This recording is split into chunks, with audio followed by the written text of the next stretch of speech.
അസ്സലാമു വറഹ്മത്തുള്ളാഹി വബറകാതുഹു. അൽഹംദുലില്ലാഹില്ലദീ അദാന ലിഹാദ.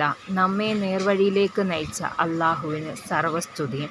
പ്രിയപ്പെട്ട മുഅ്മിനീങ്ങളെ, സർവശക്തനായ അള്ളാഹു നമ്മുടെ ഈ ചെറിയ ഇസ്ലാമിക അറിവ് പങ്കുവെക്കലിനെ റബ്ബിൻ്റെ ദീനിന് വേണ്ടിയുള്ള നല്ലൊരു ഹലാലായ കർമ്മമായി സ്വീകരിക്കട്ടെ. റബ്ബേ, ഞങ്ങളുടെ വിഷമങ്ങളും ദുരിതങ്ങളും മാറ്റിത്തരണമേ. കടബാധ്യതകൾ കൊണ്ട് ബുദ്ധിമുട്ടുന്നവർക്ക് അത് വീട്ടാനുള്ള വഴികൾ നീ എളുപ്പമാക്കി കൊടുക്കണമേ. പലവിധ രോഗങ്ങളാൽ കഷ്ടപ്പെടുന്നവർക്ക് പൂർണ്ണമായ ശിഫാ നൽകണമേ. മാനസികമായി തകർന്നിരിക്കുന്നവർക്ക് സമാധാനം നൽകണമേ. ആമീൻ ആമീൻ യാ റബ്ബൽ ആലമീൻ. ജീവിതത്തിൽ പലതരത്തിലുള്ള പരീക്ഷണങ്ങൾ വരാം, സാമ്പത്തിക ബുദ്ധിമുട്ടുകൾ, രോഗങ്ങൾ, അങ്ങനെ എന്തുമാകട്ടെ. എന്നാൽ അള്ളാഹുവിൽ പൂർണ്ണമായും ഭാരമേൽപ്പിച്ച് ഈ ഒരു ദിക്ർ ചൊല്ലിയാൽ എത്ര വലിയ പ്രതിസന്ധിയും നിമിഷ നേരം കൊണ്ട് കെട്ടടങ്ങും. അത് എങ്ങനെയാണ് ചൊല്ലേണ്ടതെന്ന് നോക്കാം.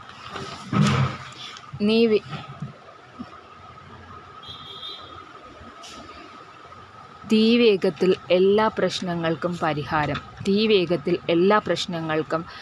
വേഗത്തിൽ പരിഹാരം. എന്ത് വന്നാലും ഇനി പേടിക്കേണ്ട. നമ്മുടെ സകല പ്രശ്നങ്ങളും ഈ ദിക്ർ മതി.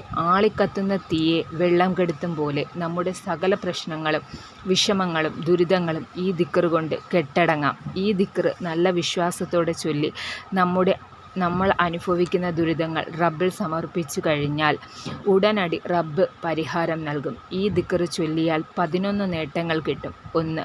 പ്രയാസങ്ങൾ മാറും. 2. ബുദ്ധിമുട്ടുള്ള ജോലികൾ ലളിതമാകും. 3. ആത്മവിശ്വാസം വർദ്ധിക്കും.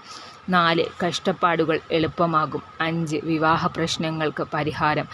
6. കുടുംബങ്ങൾക്കിടയിൽ സ്നേഹം വർദ്ധിക്കും. 7. ആരോഗ്യപരമായ പ്രശ്നങ്ങൾ മാറും. 8. ഈമാൻ ദൃഢമാകും. 9. ഭയം, പേടി, വെപ്രാളം എല്ലാം നീങ്ങും. 10. മാനസിക വിഷമങ്ങൾ നീങ്ങും. 11.